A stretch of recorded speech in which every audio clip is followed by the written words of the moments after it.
Hello, my name is Matt McCarthy, and the case I decided to do for this week was the case of Taylor versus the University of Wake Forest.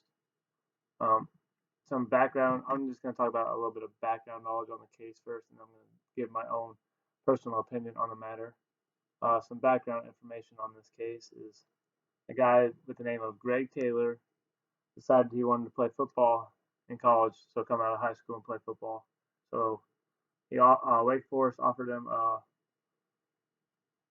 not a contract, but letter of intent, so to say, a scholarship. And he decided to go ahead and go with Wake Forest for a scholarship. Within a scholarship, he decided it says that he needs to be academically and athletically eligible. Um, so instead of just doing good on the field, so most times when you get a sports scholarship, you just expect them to only play their sport. No, he has to do both the classroom work and the school work. So going into that, that's what he was required to do. After his freshman year of college, or his first semester actually, he wasn't doing so well in his classes. He actually finished his first semester with just a 1.0 GPA. Shortly after that, he went to his coach, said, "Hey, I'm not doing so well in my classes. I would rather focus on those right now, and then hopefully, whenever those come back up, I can come back to football." So he decided to do a lot better in the classroom, but after everything was gone, after he got academically eligible again with the school, with the university, he never decided to go back to football. So he didn't have his 1.0 anymore. I think he moved that back up to 1.8. So then he was academically eligible to do any of the team stuff and keep his scholarship. But for that to happen, he'd have to do all the athletic parts as well. But he decided he didn't want to show up to practices or games anymore. So later on, throughout his 4 years, Wake Forest decided to have a discussion about his scholarship, which after the board decided, they ended up actually taking it away from him because they didn't feel like he was doing both of the sides of his scholarship, was the academic and the athletic.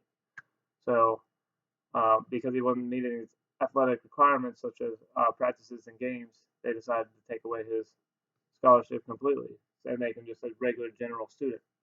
So because he was did not have his scholarship anymore, he had to pay the whatever the tuition was at the time. So he ended up deciding to stay at Wake Forest or at Wake Forest University. Ended up finishing school, getting his degree, and then later on trying to go back and sue the school because he had $5,500 in student loans. Now, I went to a private school, so 5,500 in loan sounds like a great deal to me right now. But back then, it might have been a little bit too much. Uh, so he decided to sue the university because he didn't feel like it was necessary that he should have to pay anything because he went there to, for for school. He went there. He's a student athlete. He went there trying to get his degree, so which every kid should do.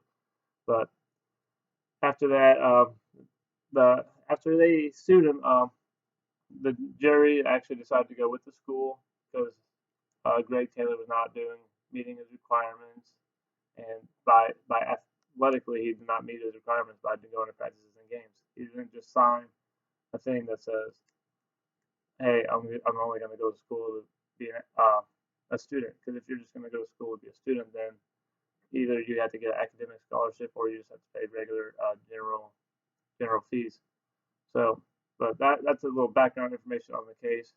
Now, my personal opinion on the matter, I would actually do the same thing that the school decided to do. Personally, like whenever I went up to Missouri Valley for my schooling, I signed for basketball, and when you sign to go into a sport, you know your job. It's not just a game anymore. It's a job. You have to do your schoolwork and your sport. I mean, actually,